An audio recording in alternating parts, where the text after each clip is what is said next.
Hello friend, आज के इस वीडियो में आप लोग के लिए टॉप क्वेश्चन मिलने वाला है जो सभी एग्ज़ामों में आता है।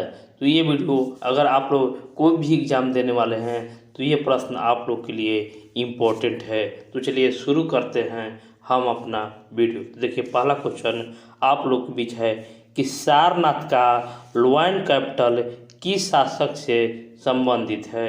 सारनाथ का लोयन कैपिटल किस शासक से संबंधित है। देखिए, इसका जो उत्तर हो जाएगा ऑप्शन बी, अशोक। अशोक इस प्रश्न का सही जवाब होगा। कलिंग प्रदेश के महान शासक हुए। कलिंग किस प्रदेश के महान शासक हुए। देखिए, इसका जो उत्तर होगा खारवेल। कलिंग जो थे वो खारवेल के महान शासक हुए। बुद्ध का अभिप्राय क्या है। बुद्ध का अभिप्राय क्या है।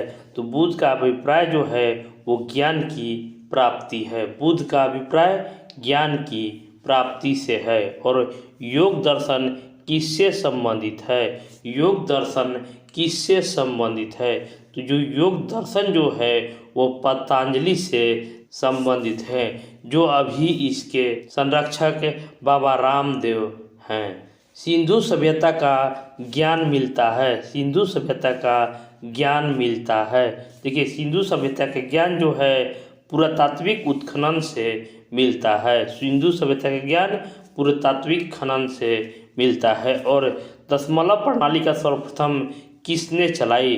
दशमलव प्रणाली सर्वप्रथम किसने चलाई। तो इसका उत्तर जो हो जाएगा आर्यभट्ट ने। दिल्ली सल्तनत का प्रथम तथा अंतिम महिला शासक कौन थी। दिल्ली सल्तनत की प्रथम तथा अंतिम महिला शासिका कौन थी। तो इसका उत्तर जो हो जाएगा रजिया सुल्तान। रजिया सुल्तान जो थी वो इल्तुतमिश की बेटी थी और दिल्ली की पहली और अंतिम शासिका भी थी। किस सूफी संत के दरगाह अजमेर में है। किस सूफी संत के दरगाह जो है वो अजमेर में है। तो उत्तर हो जाएगा ख्वाजा मोइनुद्दीन चिश्ती। रेशम उत्पादन की दृष्टि से अच्छा माने जाने वाला शहर कौन है। रेशम उत्पादन की दृष्टि से अच्छा माने जाने वाला शहर कौन है। तो देखिए, रेशम उत्पादन में जो है बनारस है। बनारस इस प्रश्न का उत्तर हो जाएगा। और नेक्स्ट क्वेश्चन जो है, मध्यकालीन भारत का कौन सा शासक ग्रैंड ट्रंक रोड बनवाया, यानी जीटी रोड कौन सा शासक जो हुआ वो बनवाया था। तो जीटी रोड जो था वो शेरशाह, मध्यकालीन भारत का शासक जो था शेरशाह, उसने जीटी रोड का निर्माण करवाया था। शिवाजी बाल्यकाल पर किसका प्रभाव अधिक पड़ा। बाल्यकाल पर किसका प्रभाव अधिक पड़ा था। तो उत्तर हो जाएगा माता जीजाबाई का। माता जीजाबाई का प्रभाव शिवाजी पर सबसे अधिक पड़ा था। इनकलाब जिंदाबाद का नारा किसने दिया था। इनकलाब जिंदाबाद का नारा किसने दिया था। ये हो जाएगा सरदार भगत सिंह ने दिया था। विश्व की सबसे ऊंचा पठार कौन सा है। विश्व का सबसे ऊंचा पठार कौन सा है। तो विश्व का सबसे ऊंचा पठार जो है वो पामीर का पठार है। पामीर का पठार इस प्रश्न का सही जवाब होगा। मैदान की अपेक्षा रेगिस्तान की रात अधिक ठंडी होती है क्योंकि। मैदान की अपेक्षा रेगिस्तान की रात अधिक ठंडी होती है क्योंकि। देखिए, इसका जो उत्तर होगा बालू जितनी अधिक गर्म होती है उतनी ही जल्दी ठंडी हो जाती है, इसलिए रेगिस्तान की रात अधिक ठंडी होती है। वायुमंडल की ओजोन परत हमें किससे सुरक्षा प्रदान करती है। वायुमंडल की ओजोन परत हमें किससे सुरक्षा प्रदान करती है। तो देखिए, उसका उत्तर हो जाएगा अल्ट्रावायलेट किरणों से। CFC किरणों से ओजोन परत हमारी सुरक्षा करती है। विश्व की सबसे लंबी नदी कौन है। विश्व की सबसे लंबी नदी कौन है। तो देखिए, विश्व की जो सबसे लंबी नदी है वो नील नदी है, जिसे मिस्र का देन भी कहा जाता है। और अगर यही सवाल पूछे कि विश्व की सबसे चौड़ी लंबी नदी कौन है, तो चौड़ी पूछे तो वो हो जाएगा अमेजन। ये भी आप लोग को ध्यान में रखना है। भारत की सबसे लंबी नदी कौन सी है? भारत की सबसे लंबी नदी कौन सी है? तो इसका उत्तर जो हो जाएगा कि भारत की सबसे लंबी नदी गंगा है। लगभग 2510 किलोमीटर इसका लंबाई है। अगर आप लोग जानते हैं इसका लंबाई तो हमारे कमेंट बॉक्स में कमेंट जरूर कर दीजिएगा कि गंगा की लंबाई कितनी है। आगे क्वेश्चन है, निम्न में से कौन सी रेखा भारत से होकर गुजरती है? कौन सी रेखा जो है वो भारत से होकर गुजरती है? देखिए ये हो जाएगा कर्क रेखा। इसको भी ट्रिक था मित्र पर गमछा झार। मित्र पर गमछा झार ये आप लोग को याद करने में बहुत सहूलियत प्रदान करता है, तो ये भी आप लोग जरूर देख लीजिएगा। भारत में हिमालय की सबसे ऊंची चोटी कौन है? भारत में हिमालय की सबसे ऊंची चोटी कौन है? इसका उत्तर जो हो जाएगा कंचनजंगा। कंचनजंगा जो है हिमालय की सबसे ऊंची चोटी है। और नेक्स्ट क्वेश्चन है, राज्यसभा का चुनाव कितने वर्षों पर होता है? राज्यसभा का चुनाव कितने वर्षों पर होता है? उत्तर हो जाएगा 2 वर्षों पर। 2 वर्षों पर राज्यसभा का चुनाव प्रत्येक 2 वर्षों पर होता है। भारत के राष्ट्रपति का शपथ ग्रहण कराता है। भारत के राष्ट्रपति का शपथ ग्रहण कौन कराता है? देखिए इसका जो उत्तर है इम्पोर्टेंट क्वेश्चन है, VVI इम्पोर्टेंट क्वेश्चन है। इसका उत्तर जो हो जाएगा भारत का मुख्य न्यायाधीश जो होता है वो राष्ट्रपति का शपथ दिलाता है। उच्च न्यायालय में न्यायाधीशों की नियुक्ति कौन करता है? उच्च न्यायालय में न्यायाधीशों की नियुक्ति कौन कराता है? देखिए उच्च न्यायालय की बात करें तो न्यायाधीशों की नियुक्ति जो करता है वो राष्ट्रपति के द्वारा होता है। और गुब्बारा में कौन सी गैस भरी होती है, या गुब्बारे में कौन सी गैस भरी जाती है? बहुत ही जिससे वो आकाश में उड़ता है तो वो हो जाएगा हीलियम गैस। हीलियम गैस हवा से हल्का होती है, इसलिए गुब्बारा में हीलियम गैस भरता है उड़ने के लिए। गोबर गैस का मुख्य घटक कौन है? गोबर गैस का मुख्य घटक कौन है? देखिए इसका उत्तर हो जाएगा ऑप्शन ए मीथेन, जिसको CH4 भी कहा जाता है। गोबर गैस का मुख्य घटक मीथेन होता है। और लाफिंग गैस किसे कहा जाता है? लाफिंग गैस जो है वो किसे कहा जाता है? तो लाफिंग गैस जो है वो नाइट्रस ऑक्साइड को कहा जाता है। लाफिंग गैस नाइट्रस ऑक्साइड को कहा जाता है। फोकस आँख में किसके द्वारा सामंजस्य स्थापित करता है? फोकस आँख में किसके द्वारा सामंजस्य स्थापित करता है? उत्तर हो जाएगा रेटिना के द्वारा। सूरज के धूप में कौन सी विटामिन प्राप्त होता है? सूरज के धूप में कौन सा विटामिन प्राप्त होता है? उत्तर हो जाएगा विटामिन डी। सूरज के धूप में विटामिन डी प्राप्त होता है। वित्तीय आपात प्रथम बार कितने दिनों तक लगाया जाता है? वित्तीय आपात प्रथम बार कितने तक लगाया जाता है? तो देखिए वित्तीय आपात प्रथम बार 2 महीने के लिए लगाया जाता है, और पुनः जब लगाया जाएगा तो 6 माह के लिए लगाया जाता है। विधानसभा के 2 सत्रों के बीच का अंतराल कितने दिनों तक का होता है? विधानसभा के 2 सत्रों के बीच का अंतराल कितने दिनों तक का होता है? उत्तर हो जाएगा 6 माह। और वहीं लोकसभा का भी पूछेगा तो ये भी 6 माह ही होगा। आगे क्वेश्चन है, संविधान सभा के अध्यक्ष कौन थे? संविधान सभा के अध्यक्ष कौन थे? उत्तर हो जाएगा डॉक्टर राजेंद्र प्रसाद। अगर इसी में पूछे कि अस्थायी सदस्य अध्यक्ष कौन थे तो ये हो जाएंगे डॉक्टर सच्चिदानंद सिन्हा। योजना आयोग क्या है? योजना आयोग क्या है? तो योजना आयोग के ही स्थान पर नीति आयोग आया हुआ है। तो योजना आयोग जो था ऑप्शन आप लोग को सी एक गैर संवैधानिक निकाय है। योजना आयोग जो है वो एक गैर संवैधानिक निकाय है। और चंद्रमा पर पहुंचने वाला प्रथम व्यक्ति कौन था? चंद्रमा पर पहुंचने वाला प्रथम व्यक्ति कौन था? उत्तर हो जाएगा नील आर्मस्ट्रॉन्ग। तो चंद्रमा पूछेगा तो नील आर्मस्ट्रॉन्ग, और अंतरिक्ष में पूछेगा तो Yuri Gagarin. Grand old man of India उपनाम से किसे जाना जाता है? Grand old man of India उपनाम से किसे जाना जाता है? उत्तर हो जाएगा दादा भाई नौरोजी को।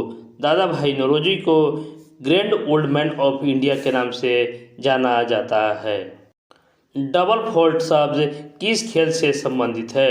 डबल फॉल्ट किस खेल से संबंधित है? उत्तर हो जाएगा बैडमिंटन से। डबल फॉल्ट बैडमिंटन से संबंधित है। और भारत के किस उद्योग में सर्वाधिक महिला सक्रिय है? भारत के किस उद्योग में सर्वाधिक महिला सक्रिय है? उत्तर हो जाएगा चाय उद्योग में। चाय उद्योग में सर्वाधिक महिला सक्रिय है। हिमालय की सबसे ऊंची चोटी पर पहुंचने वाली प्रथम भारतीय महिला थी। देखिए बहुत ही इम्पोर्टेंट क्वेश्चन है कि हिमालय के सबसे ऊंची चोटी पर पहुंचने वाली प्रथम भारतीय महिला थी, वो होगा बछेंद्री पॉल। बछेंद्री पॉल हिमालय की सबसे ऊंची चोटी पर पहुंचने वाली प्रथम भारतीय महिला थी। रेलवे को किस सूची के अंतर्गत रखा गया है? संघ सूची, समवर्ती सूची, राज्य सूची और ए और बी दोनों। तो देखिए रेलवे के जो है वो संघ सूची के अंतर्गत रखा गया है। भारत में नागरिकता प्राप्त करने का नियम कौन बनाता है? भारत में नागरिकता प्राप्त करने का नियम कौन बनाता है? उत्तर हो जाएगा राष्ट्रपति। भारत में नागरिकता प्राप्त करने का नियम राष्ट्रपति बनाता है। और बैंकों का बैंक किसे कहा जाता है? बैंकों का बैंक किसे कहा जाता है? तो भारत में बैंकों का बैंक आरबीआई को कहा जाता है। आरबीआई को बैंकों का बैंक कहा जाता है। शून्यकाल क्या है? शून्यकाल क्या है? उत्तर हो जाएगा प्रश्नकाल के ठीक बाद का समय को शून्यकाल कहा जाता है। और भारत के संविधान भारत को कैसे वर्णित करता है? भारत का संविधान भारत को कैसे वर्णित करता है? तो उत्तर हो जाएगा राज्यों के संघ के रूप में भारत के संविधान जो है भारत को वर्णित करता है। वर्ष 1947 के बाद निम्नलिखित में से किस राज्य को भारत के संघ के साथ बलपूर्वक मिला लिया गया? वर्ष 1947 के बाद निम्नलिखित में से किस राज्य को भारत के संघ के रूप में बलपूर्वक मिला लिया गया? उत्तर हो जाएगा हैदराबाद।